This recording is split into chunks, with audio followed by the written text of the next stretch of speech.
All right, I would like to call the April 13th Tuolumne County Transit Agency meeting to order. First item on the agenda is oral communication. Anybody may speak on any item that is not on the printed agenda.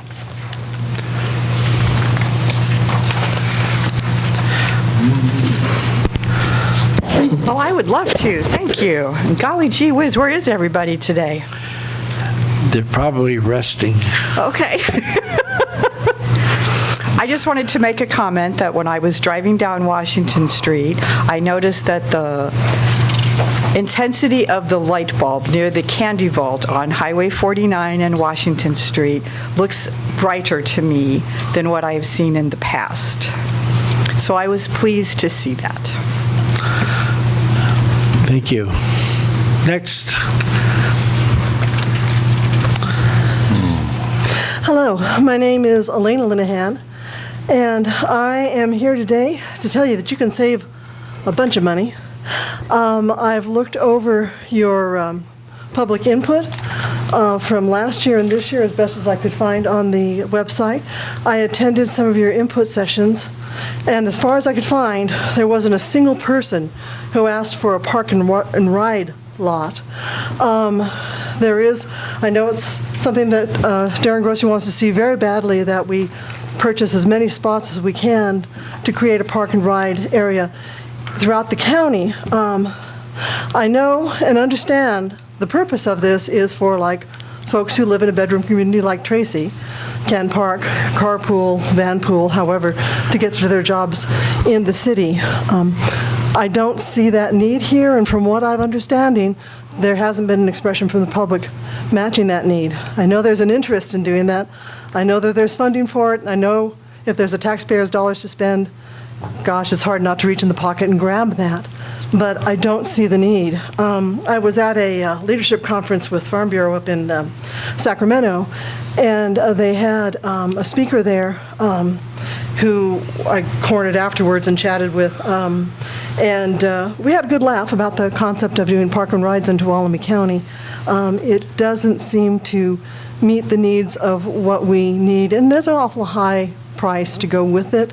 So we could keep that money in the coffers. If it can be better spent in an urban area where they really do need these lots, they should have them. And thank you for your time.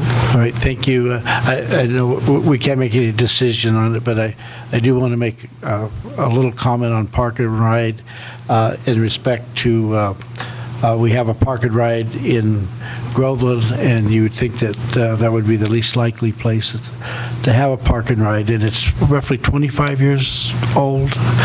And I think under Caltrans requirements, it has to be kept as a park and ride until about 20 years. But because those funds did come and we did build a parking lot, that parking lot is highly utilized, and we would have never had it if we had not had the park and ride funds. So, you know, there's different ways to look at it. We are now going to be able to put some Tesla charging stations on that parking lot. We would have never been able to do it had we Caltrans hadn't been gracious enough to come forward with park and ride funds. So there's another aspect to it. I'll get off my soapbox. All right, next item is consent calendar, approval of the March 9, 2016 minutes. Number 3, informational items, submittal of fiscal year 2015-16 application for the Federal Transit Administration Operating Assistance Grant apportionment. Any public comment on the consent calendar? Seeing none, I'll bring it back to the... Move to adopt. Second. First and second. All those in favor, aye. Aye. Opposed, none. Passes 3-0. You'll keep track of who's absent for me, won't you? Thank you. Item number 4, annual report to on the TRIP program. Yes, Mr. Chairman, as you know, years ago we had a bus service in Groveland that operate on Tuesdays, bringing people down from Groveland to Sonora, then run them around, doctor's appointments, shopping, and the like. That service didn't serve as many riders as we had hoped. We discontinued that service. It cost us roughly $10,000 a year. We discontinued that service and replaced it with the TRIP program, which is a mileage reimbursement program. We expanded that out to the Sonora area, Columbia area, and likewise. The TRIP program has a set of protocols, but basically people are recommended by social service agencies. Their applications are screened and reviewed by a committee, and then ultimately I sign off on their eligibility and approval for certain miles, and we reimburse those folks about 30 cents a mile on basically a limited number of miles each month. Denise has taken over the program since Michaela Ferriani left and provided this report. And as you can see, we are serving far more riders than we were previously. The cost per ride has went, it's about a tenth of what it once was. From what I can have gathered, the customer service aspects of it seems to be up from where we were. They like it. Now they work with a family member or a friend or some volunteer for rides. It's up to them to arrange the rides. They like that individual attention, and yet they feel that they get to reimburse that person some cost, and they're not just getting a freebie. So we want to bring this report forward. This is we'll continue to bring it back to you on an annual basis. We'll be able to look at the ridership trends over the years. Generally, it's been an upward trend. However, you'll note that in the winter months we had some up and down. Oftentimes, these people are fairly feeble folks that don't want to go out when the weather is not good. So just like we see on our dial ride service, you can have some big swings in the bad weather months. Likewise, we might see some dips in the summer when it gets extremely hot as well. So with that, I present the information, commend Denise for her taking over the program and doing a good job, and I'm happy to answer any questions you have. Questions? Just a comment, I do know a few people that have used this, and it has worked out well for them. I don't know if they would have been able to make some doctor's appointments had this not been in place. We do have the Wheels program there, and with the Southside seniors, I still think there should be a way to integrate some of this a little bit with them, but I don't know how that. I don't have an answer on how that could be done. Well, I think what you see here in concept, in my opinion, is the wave of the future. I think at some point, paid drivers and dial ride buses operating at a cost of $60, $70 an hour is going to be the thing of the past, looking forward 10 years or so, and you're going to see a lot more Uber and Lyft, and then eventually smart cars that drive themselves, and you do these mileage reimbursements for people that qualify based on income or disability. I think that's the future, and probably working somehow with the Southside seniors is a step in that direction. Yeah, it fits the needs more exactly to the person. When we had the bus, if you had to go to the doctor, you got on the bus, it was an all-day trip, whether you liked it or not. And here, I think it fits your needs, especially if you're ill. You don't want to have to be on the bus all day. You want go to the doctor, get back, and so the car is king because of convenience. Yeah, and the more we can get towards convenience, the better off everybody is. A good program, and I think it's really well received. And nice to see these numbers, Denise. Thank you. No action required. No action. Any public comment on item number 4, the TRIP program? Seeing none, go to reports. Just a few reports, and then I asked Tyler to give a report on his work with GCSD.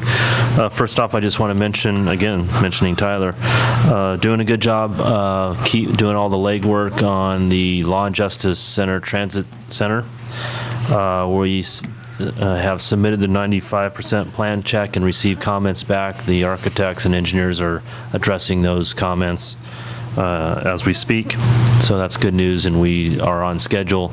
The Duke is working with some of the engineers on the road alignment and the road drawings they're a step behind us, but we seem to be still on track for getting this thing out to bid and awarded sometime in July. So. And then I want to also mention that we did get our audits filed on time with hours to spare. However, we didn't get a chance to look at them before this agenda. We began to look at those, and we have some concerns about those, and we're going to talk to Debbie Russell about that. We have some concerns that perhaps cost, like marketing and the Groveland circulation study, appear to have went into our operating costs for transit, making our fare box incorrectly low. We want to get those things cleaned up if at all possible before we bring them forward. So with that, I don't have any other reports. Happy to answer any questions on transit. Otherwise, Tyler, I think, is going to talk a I little have bit. one question. Yes, Ron? On the new transit center out there down in the hole, what kind of signage you going to have up top? What kind of what? Signage. Well, There might be some people on foot, but most people probably drive down there. You will be able to see the facility from Highway 108. It is slightly down the hill, but Tyler and I went out there and walked the property with the GPS unit to know we were on the right property, or piece of property, I should say. And it does appear that we're going to be able to have some visibility from the highway. And for that reason, we want to have illuminated signage that says Tuolumne County Transit Center. Or Tuolumne Transit Center, I think is what the name is on the building. So it'll be illuminated so people will be able to see it during the night and know that that's where you can go for as the main transit center in Tuolumne County. Okay. Good afternoon, Tyler Somerset, your staff planner. Just a quick update, we have been working with the Groveland Community Service District with funding from Yosemite National Park to potentially install a changeable message sign along State Route 120 just outside Big Oak Flat. And so we formally presented that request to the Groveland Community Service District earlier this week, and their board gave us a green light insofar as directing their staff to work with us to fully understand the location and cost and the implications of managing such a sign for the community. So we're encouraged by that, and there'll be a future agenda item to outline all the work we've been doing on that front. Great. It's nice to partner with somebody, to get those things done, and it's really going to be a benefit, not just for the Groveland area, but for the people that travel Highway 120. They'll be able to know what's happening in the park ahead of them, which is, I think, pretty important on those busy days. So thanks for the work. Any other comment? Any other reports? Any public comment on the reports? All right. The best part of the meeting is we're going to adjourn the Tuolumne County Transit Agency and convene as the Tuolumne County Transportation Council. Okay, number one on the agenda is oral communication. Anyone may speak on any subject that is not on the printed agenda. Are there copies of the agenda? Pardon? Are there copies of the agenda? Right. Those are from April 6th. Excuse me? Those from April 6th. Oh, we're calling for exchange thing. Is, Well, these are April 13th agenda. Are you talking about the tax CCs over there? Yeah. Well, we have two more copies there. Why don't you, Oh, these are mine. we need to make some available at all times. We're probably the background information of the, but I did make full agenda package of the new agenda, so those are all gone. how many, maybe we ought to make a few more. Yeah. So we have plenty. You let's- never know how many are going to come, so. Plenty of trees in the room. It's hard to throw away paper, I know, but it's costly. Okay, so again, our communication, speak at any item that's not on the printed agenda. If you wish to speak, please come forward. Seeing none, the consent calendar, approval of the March 9th, 2016 minute meetings, review of Sonora Community Trail application submitted to the Sierra Health Foundation. Any public comment on the consent calendar? Seeing none, bring it back to the board. So moved. Second? We have a first and a second. All those in favor to approve the consent calendar? Aye. Aye. Opposed, none. Passes 3-0. Item number 4, update on California Transportation Commission Resolution number G16-15 regarding Caltrans excess right-of-way along rescinded Route 108 and California Transportation Commission actions adopting alternate projects, Peaceful Oaks Interchange and East Sonora Bypass Stage 3.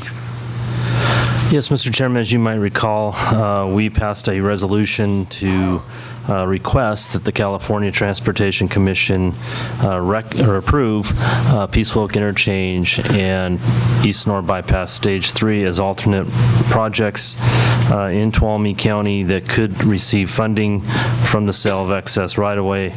On March 16th, the California Transportation Commission did approve a resolution supporting those actions.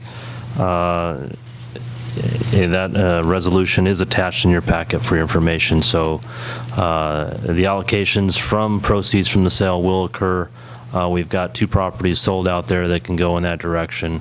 And perpetually, any additional sales along the rescinded route of parcels will go towards these projects. This will be very helpful for 2 reasons. One, we have a slight we need to provide a supplemental funding for Peaceful Oak Interchange to keep it on track in the State Transportation Improvement Program for bid in 2017. And then secondly, not often, but from time to time, we have people in Stage 3 that have hardships that need to be bought out. This will provide funding for those purposes or right-of-way protection if somebody wants to develop a piece of property in that area like we've done in the past. So that solves a couple problems that have come up in the past. And with that, I'd be happy to answer any questions you might have. Any questions?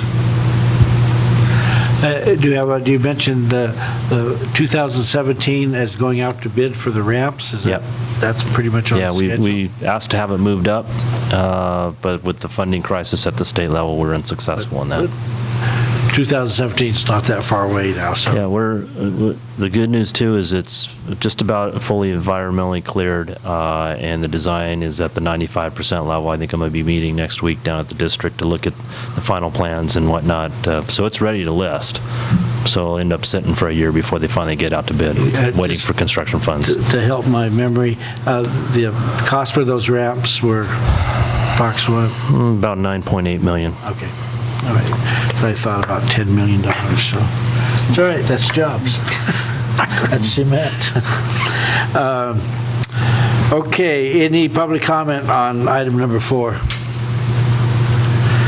Seeing none, bring it to item number 5. Adopt a resolution 541-16, programming $36,272 in CMAQ funding to the City of Sonora Park and Ride Lot Purchase Project.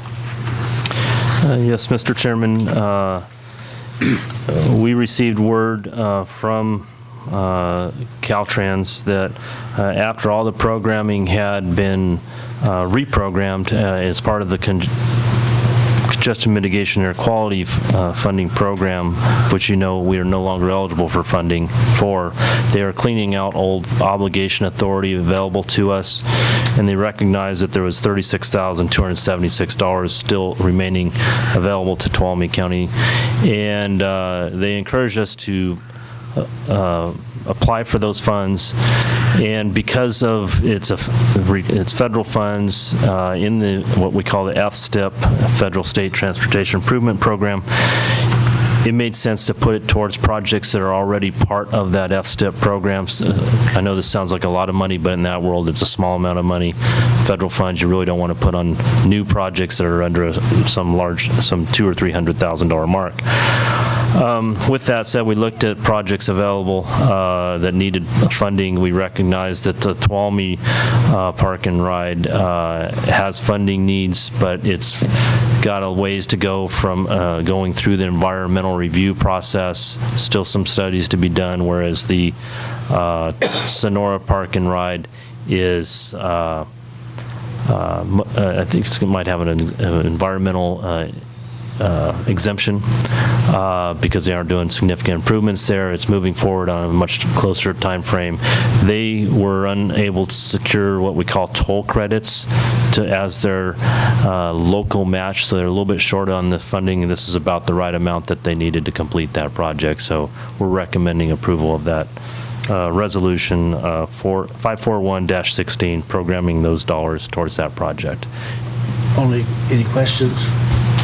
Just, Where they talking about putting this thing? yeah, the question I have is the same one as Ron. Where does it, where is it planned on going? It's in downtown Sonora. They're looking for available parking areas. I think that's kind of a closed session item with the city of Sonora. Okay, contract, negotiation, all Yeah. that, okay, understand.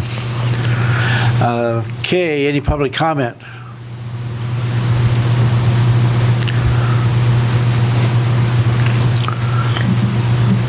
Well, just to keep it interesting, you have the money. If we don't use it, we're going to lose it. So I'm heartily in favor of this. Thank you. Thank you. Yes.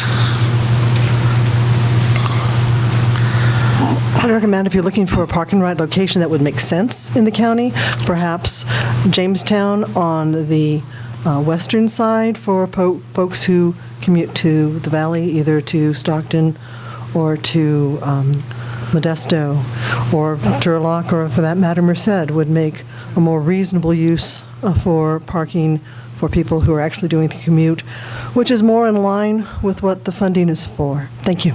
Thank you. We do have, the county did purchase a parking lot in downtown Jamestown a few years ago, quite controversial, but we do have places for park and rides, people to use. Again, I just want to, because it's designated as park and ride, does not mean that's the only parking that it can use for. And I think anybody that lives around the city of Sonora or works in the city of Sonora or is on the city council know that there's a limited number of parking spots. And I'm sure the ones that they're looking for, I'm not speaking for the city, the spot is probably going to be one that would fit what you're talking about and also help with the city with their parking situation. Any other comments? I hate to vote on this money if we don't know where the location's going to Well, be. Ron, that's something It's that like a blank check. I know, but If we could use it on a sidewalk someplace, that'd be wonderful. maybe, Bill, you want to? Well, it is, it can't be discussed what the location is or which one it is at this time, but it will be very centrally located, and we do see park and ride. We see them parking over on Limekiln, people stay there. We see them in Sosbyville. We see a lot of cars even down here in the lower Save Mart. There's a lot of places, Walmart. There's a lot of places where they stop there because they live here, and then they go with somebody else in carpool. So any cars that we can help to get the admissions down, that this is what it's for. And I think it would be well benefited, and I think it'll be well used once the location is public. You know, I might also mention that we are funding a transit stop improvement on Stockton Road as one alternative, or possibly Washington Street.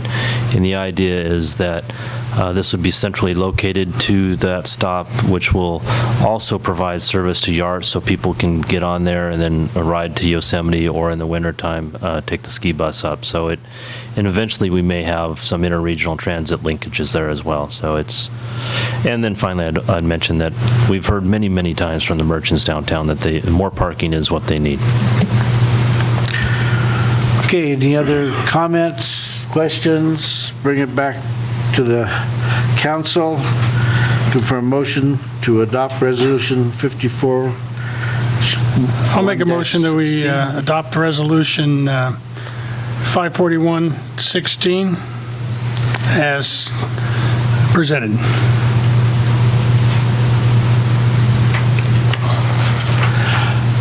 I guess I'll second that motion.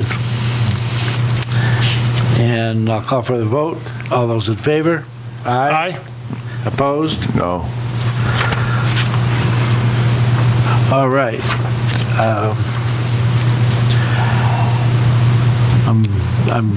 I'm struggling with the, we don't have, it's majority that's here. It's the majority here. It's not a budget item. Not a It's four-fifths or anything Right. like that. All right, so it passes 2-1. I would like to make one comment, Ron. You're always the one that's saying we need parking for downtown, and here's an opportunity, and you vote no. I am amazed. I am absolutely, We don't have astoundingly any- amazed. We don't know where it's going. Ron, If it's going- Ron, you do know where it's going if you were in closed session, which you were. All right, so we'll go on to item number 6, approval of fiscal year 2015-16 federal grants administration, section 5311 program and projects and application for the operating assistant apportionment. After I've just read that, I'm thinking that when I'm filling in for Ms. Ayala, I think we're going to ask the secretary to read agenda items just for practice. That's a great idea. No, I'm just kidding. No, I got it. Okay, so, Mr. Grossi.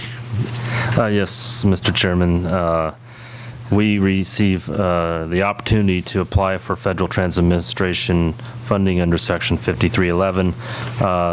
These funds can only be used for public transit, and Tuolumne County Transit Agency has applied for funding, and I encourage you to approve this funding to the Tuolumne County Transit Agency. Okay, any board question? Or council question, I'm sorry. Any public comment?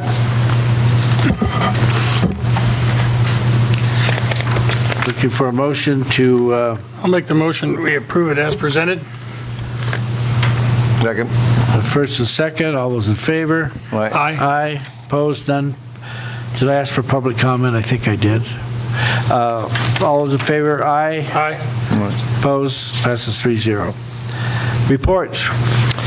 Yes, Mr. Chairman, I have several reports. I want to first point out that we, as you might recall, we sent a letter, as did the Board of Supervisors, and along with numerous other rural county representatives supporting stabilization of transportation funding and a number of ways, including restoration of historical levels of the gas tax to our legislative representatives. We got a letter in response. I believe you have it up there. Have we not? Okay. And maybe a few in the back of the room as well. Now she was saving a tree again. They put him in a rimfire. Assemblyman Bigelow clearly states his support for assisting us and leading the way towards some transportation funding reform. Our counties to the north have received similar letters. So I just wanted to point out that we got his support for taking action on transportation funding. And then somewhat related to that, I would point out that I did meet with the 5 mountain counties recently, my counterparts in those counties, who all discussed the need for additional transportation funding, and we believe we can put together a letter of consensus. There are some divergent viewpoints from county to county and board to board on what form transportation funding reform should look like.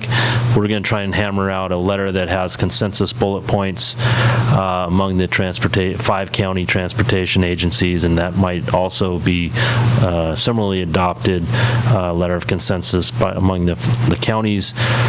We feel it's important to not just say we support funding increases, but specifically what we need as a rural mountain county in transportation reform. We think we can build consensus there. And if we can among our 5 counties, then we would forward that to CSAC and other representative agencies to help build a coalition, perhaps with some of the northern counties in the state. So I just want to bring that out. And then I would also, skipping along here, to old priest grade signage with 120. The county sent a very thorough and comprehensive sign letter to the district director. I similarly signed a letter under the previous direction from you to support sign improvements at the top and the bottom of the grade. And then last Friday, while I was down there meeting with the district director and his deputies, I had a chance to talk about this signage. They're going to look at it. They expressed a few concerns about non-standard signage, and what I'm working towards is, before they come up with a final solution, but maybe a tentative response, that they meet with us and they give us a chance to talk it through with them to make sure we can, what we get back is something that is palatable. Kind of like what we asked for. Yeah. We're very close to it.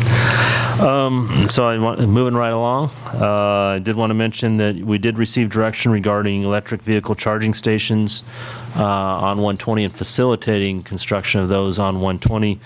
Alex Padilla of our staff has done a good job in sending out letters and reaching out to public and private interest along the 120 corridor. We have interest in those on the 120 corridor from the Visitors Bureau at Chinese Camp. We've heard from county staff supporting a quick charger at the Park and Ride in Groveland. We've heard from the Historical Society in Groveland that they'd be interested in having one in their parking lot. Yosemite Lakes campground area,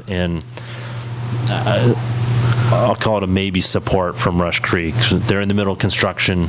They have the older style chargers already designed into their facility. They didn't want to be too bothered with other things right now, but I put them on the list as a maybe. The list is going to be sent out in a formal letter to 3 different vendors that typically will apply for the grant from the Energy Commission.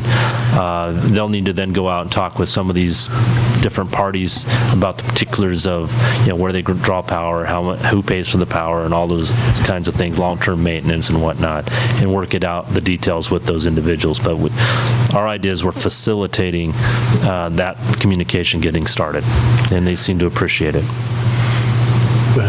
Yeah, Darren, weren't you saying one time, or maybe I missed it because I was reading this, is that we were also looking to interact with some of the other counties for these charging stations? 2 different grant opportunities here. One is Okay. actual installation of electric vehicle charging stations on the 120 corridor, which is a priority of the Energy Commission. A second separate grant is a planning grant to plan electrification of corridors. We got support from Amador and Calaveras County to participate in that planning process. So Alex, again, is going to put together a grant application. It's still a little bit the deadline's a little bit down the road. In fact, I don't even know that they've actually announced the grant, call for grant opportunities. But the idea is we'll plan it along the 108, 49, 4 corridors, et cetera, in those communities, and kind of build up the support in those communities and identify key locations. And then the hope would be, once we get that plan in place, adopted by those counties, the Energy Commission would then recognize our Central Sierra region as a high priority area for the next phase of electric vehicle charging stations to be constructed. And I would also like to strongly recommend that we look for any opportunities for grant funding for electric cars or charging stations. I met with some people last week. They live in Mountain View, in that area, and they were telling me the amount of electric cars that are amazing. It is. Absolutely amazing. And we just saw where Tesla just took, orders or deposits for 350,000 electric cars in California. It does appear to be the wave of the future, and I know that Councilwoman Williams has also encouraged the city to look at some sort of charging station at the Park and Ride, that they, should they be successful in buying a Park and Ride in Sonora, that they'd have it there as well. Well, I think you've also mentioned that we're going to be looking at our buses here not too long in the future will be electric buses. Yeah, we'll see how, I'm getting mixed reactions on that in the industry. We'll see where that goes. Certainly ARB is pushing in that area. They're getting some pushback from the California Transit Association. It's not quite clear on that matter, but I do believe that the building code's changing. You're going to start seeing these charging stations show up in new shopping centers in the future. It's going to spread. Any other questions? I've got a thing. Ron? I got a copy of that 1980 general plan amendment, transportation plan thing. Had Billy Marr on there and guys that I used to know, they're all gone now, Clyde May and all that. And then who's the gal? It was Betsy Eisenhower was the secretary here, I think, in those days. But anyhow, Pacillo and me and Cohane, we have a little coffee break, and Gary Anderson up at the Hard Rock every morning. We spent a half an hour talking about what the state does with these funds. And the rural counties are different. They all want you to live upstairs, you walk or bike pedal to your grocery store and go to your doctor. Not taking, not drive a car and get greenhouse gases. But rural counties like us and Mariposa and all these, Calaveras, it isn't that way. You've got to drive where you want to go mostly, or take a whole day, like from Groveland, to get to a doctor in Sonora and get back home again. So we need to have Bigelow or these guys do a little, if they can try to iron that out. But they get these sweeping rules that everybody's the same, and they're not. Mountain counties or even foothill counties like us are different than. Yeah, Ron, I couldn't agree with you more. I couldn't agree with you more than I do. And I think that you'll see that in a lot of the letters that we send out, in a lot of the conference calls we participate in and with these state agencies, is what works in San Francisco doesn't work in Tuolumne County. No, absolutely. I think that there's opportunities to give people options and choices in the decisions and how they live their lives. But it certainly isn't something that can be mandated. So that's why we always favor kind of local control with those funds. Have some reasonable goals, but do it in a way that works in a rural area and provide the flexibility. It's definitely a constant battle because the cookie-cutter approach doesn't work. We know that. We always want to champion our way of rural life, and it doesn't fit in with the city dwellers' philosophy of what Ron was saying of riding a bike to work every day. If I had to do it from Groveland, I'd be toast. So anyway. And just one last comment, Ron, is I did meet with Dana Jorgensen a couple weeks ago and had a very similar discussion of what you just said. So they get it. They understand that that these one-size-fits-all things being dictated policies from Sacramento don't work. And he's fighting for us, but he doesn't always have the votes to change the course of things. I didn't realize Priscilla had been on that advisory council since 1980 either. Yeah. All right. So moving right along, a couple please. more. Next report. When I was down at Caltrans last Friday, they did mention that Caltrans is initiating a tree removal program. They're removing 100 feet in each direction along the Highway 108 corridor. They're going to be doing a lot of corridors through the Bern areas and the Butte County areas, and they've been encouraged to do a press release. I think they're going to do a press release on that too. They're getting into not only public property but private property as well.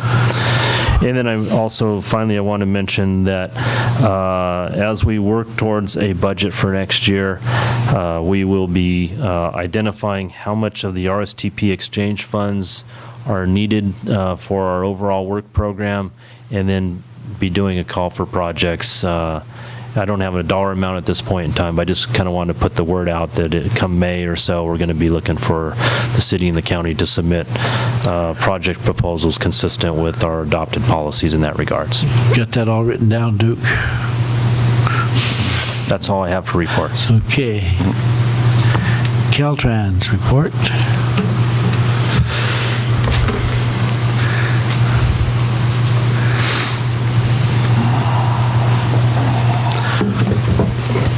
Thank you, Mr. Chairman. Number one, I wanted to follow up on the request from Mr. Lang at last month's meeting. He was asking about the eastern Twain Harte intersection on Highway 108. I brought that to the attention of our traffic safety branch, and they responded that they've done an investigation. Apparently there was a previous complaint. It didn't come through me, but the following are proposed. Cross traffic does not stop signs are to be installed. That would be on Tuolumne Road North and Twain Harte Drive. And then intersection striping will be revised to provide refuge areas, lanes to vehicles entering State Route 108. So I think you can consider that an incremental approach, but they are listening, and there will be some changes. After that traffic safety investigation is done, then it's forwarded to develop a project. So that should be coming in the next couple of years. As far as the tree removal, this is a complex process, as I'm sure you're aware, and the only thing I wanted to say is we're coordinating with the county, and just in case anyone had concerns with what Darren said about private property, trees on private property that have the potential to affect the highway, that are either within 100 feet of the highway and have the potential to affect it, or trees that are further that may be taller and still affect the highway, are of concern. Those trees won't be removed from anyone's private property without proper, permission from the property owners. And if property owners don't want to take advantage of that, essentially it's a service that's being offered to remove an unsafe condition from their property, then they simply assume the liability for those trees. Next thing was the state is holding regional forums for public agencies for the California State Bike and Ped Plan. That's a statewide plan. This has been forwarded to the TCTC, and we're expecting a meeting in Sacramento in May of 2016, but they haven't announced an actual date on that. I wanted to essentially remind the agencies, they've been notified of this. Friday, April 29th is the application deadline for Tiger grants from the federal government. That's the Transportation Investment Generating Economic Recovery Program. This is not a new thing. It's been around, and something for the agencies to consider each year. I wanted to just assure the TCTC that as far as the excess parcels are concerned, I'm getting piles of them to review on my desk, so that process is in, it's happening. They have to go to all the various branches to get sign off from all of the appropriate people. We had a request for status on the Yosemite Junction intersection improvements. We have a request out to the project manager, but I don't have a response on that yet, but I'll provide that as soon as available. Could I ask you a question on Yosemite Junction? I understand that there's a design concept to do a roundabout there. Is that what I believe that's what the preferred is, and I think that's probably why you're seeing so much survey, because they're trying to figure out how to fit that in there. Okay. Yeah, and it's not just 2D, it's 3D, so it's kind of a battle there. I wanted to just, I guess, concur with some of the board members on the park and ride. Please keep in mind the park and ride is not about people so much commuting to Sonora, it's about people commuting from Sonora. And we do see a very high volume of people, especially down on Jamestown on the highway, if some of those people are coming from Sonora, there's no reason that they couldn't be parking those cars up here and saving that trip to Jamestown with one of the cars. So want to always support that. And then in response to Chairman Gray, or I guess interim Chairman Gray for the day. Vice Chairman.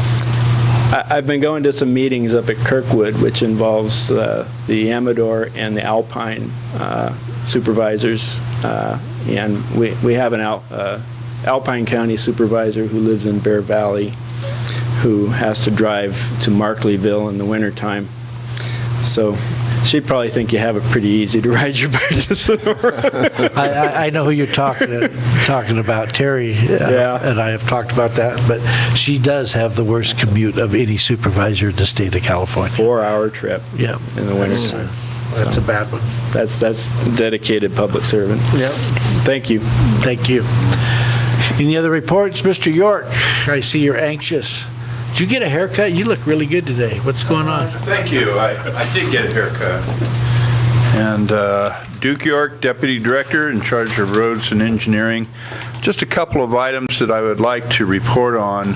One is that I want to thank Caltrans for scheduling its annual Caltrans 2016 construction meeting. This is an opportunity for a variety of agencies, the city, the county, TUD, and several other agencies, CHP and other groups, to meet about where the various construction projects are going to occur in the county. And part of that planning is also to look at special events and to try to minimize inconvenience for the traveling public. That meeting is slated for Thursday the 14th. It will go from 10 to 11:30 p.m. And usually, once I get that complete listing back from Caltrans of the projects that they've got, I usually bring it back to this group and make a report. We did have a meeting with the Public Information Officer. I think it's been in the paper. Anyhow, you probably already know about the opening of Highway 108 to Kennedy Meadows in time for fishing season, which is April 30th. Rush Creek opening, maybe you heard about it or not, but June 15th is the date. Probably not going to be quite done. They're scrambling right now. It looks like a war zone, but temporary C of O for staff housing out there to try to get them in there to act as security, because they've got quite a bit of improvements that are already done. I went to a meeting, a pre-construction meeting on the James E. Roberts Bridge, also known as the bridge over Lake Don Pedro for Highway 49-120. This is the pre-construction meeting for the upcoming project to reconstruct that bridge. The detour route is going to make use of county roads. That meeting was held on April 7th. They are planning, this is still in the planning stages, they're planning a public information meeting on around May 12th, 5:30 p.m. in the Groveland Community Hall. They're still talking about the dates, but for the most part, the way the bid package was put together, the closure where they would utilize the detour route would be from mid-October of 2016 to mid-March of 2017. The closures intended to be at night during the winter to minimize the impacts. The contractor threw everybody a loop by suggesting something other than that schedule, so they're still working on things. One of the things that I have been involved in is the tree mortality public forums. We've already held 2, one in Columbia, one here in the Board of Supervisors last night. The attendance was very good. We had in the room yesterday a representative from Diane Feinstein's office to hear about the tree mortality. That was very encouraging. The last 2 meetings will be the evening of tomorrow from 6 to 8 p.m. That one will be held at the Tweenhart Elementary School. And then the last of the forums will be held at Tenai Elementary from 6 to 8 p.m. And that'll be on the 19th.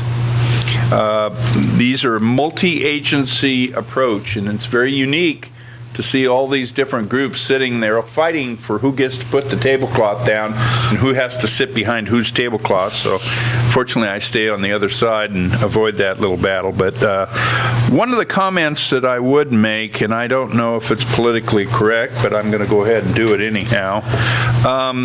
As we see the use of electric cars ramping up in this country, and versus the funding for roads, the question again appears to my mind that perhaps there needs to be a ceiling on sales of these electric cars without the establishment of some sort of meaningful legislation on long-term road funding. That might get somebody moving in Washington. So I just kind of put it out there. Something needs to be done. It's not happening. And, we're planning for the cars of the future, and I think we should.